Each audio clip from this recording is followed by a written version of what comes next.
tell you one thing that I'd say works against men more than you'd even realise in today's society. God, I even hate to say this, but it's spirituality, man. Like, have you had a good look at spirituality in 2019? It's largely fucking ridiculous, to be honest. And I'm not talking about like serious lifelong disciplines like yoga and meditation.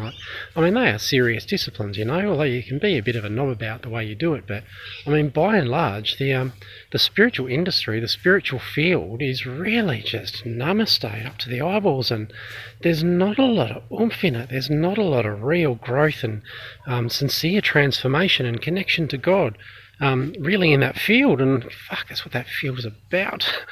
And I look at men. I swear, mate, men are just being demasculated by that field, by all of that sort of work, and you know, unless it really is honestly some kind of de-armoring and some very real, very raw, very emotion connecting work and human connecting work, like all of the Reikis and energy kind of stuff in the world isn't going to do it for you. And I hear a lot of men, you know, who are very soft and very calm and have this, you know, appearingly kind of sweet and balanced demeanour. But then when they start banging on about their spiritual practices and modalities and gurus and teachers and various YouTubes and things like that, like, it all just gets a bit much, man, and you can hear that they're just living in this namaste paradigm, and it's not that they're sincerely strong, they're just radically disassociated and wholly out of touch, you know, with any real part of themselves and what's going on in their body, what's going on in their relationships, you know, they're just kind of living on Mars, man. And I find it really disappointing when I see a lot of really strong men getting hijacked in their path and in their thinking by this kind of fluffy bunny shit. Because I mean, not necessarily knocking the learnings in these fields, but really the way some of these people kind of hold space in these fields is less than professional and less than helpful, to be perfectly honest. Because fuck, what are you in the spiritual field for? What do you even call yourself spiritual for, you know? Unless it's about being your absolute maximal, unless it's about having a holy connection to God in every fibre of your being and you know it, unless it's about full actualisation in all that means in the highest sense of I am and self, like, bugger it off. It's not worth it.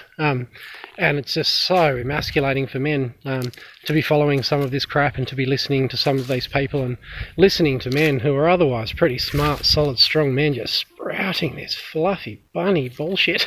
And it just sounds ridiculous, you know.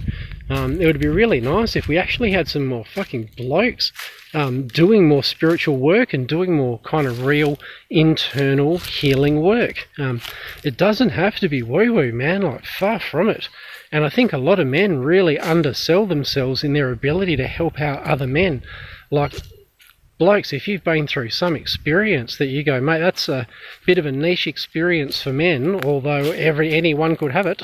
And if you've found that you've come out the other side and had a bit of wisdom, if you've been through some shit and found that you've popped out on the side of maturity, man, you got to pass that stuff on, you know. Like, you might just be an undercover healer and not even know it, and you're not wearing the garb and you're not doing the woo-woo and talking the business and stuff, but man, you don't want to do that, you know. You want to be a healer in disguise, like, do God's work in your boots and shit.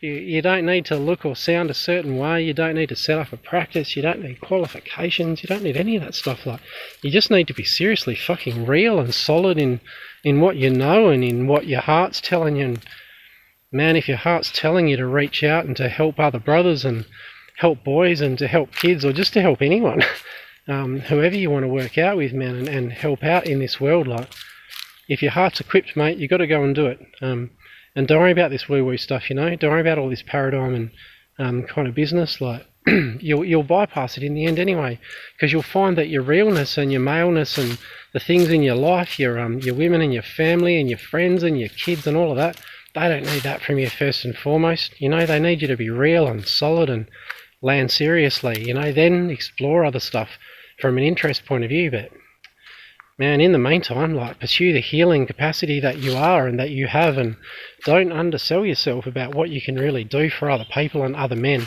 reach out, man. Like, sometimes men just need that, and to be seen that they've been seen. Doesn't take much to see another bloke. Doesn't take much to just say, "G'day, mate, are you all right?"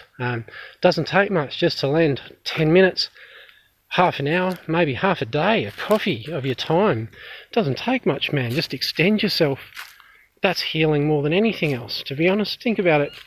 You know, that's within your capacity. That's real healing business, and it doesn't take much. It's easy. Just take some balls. And that's the beauty about being a bloke. You're equipped to help.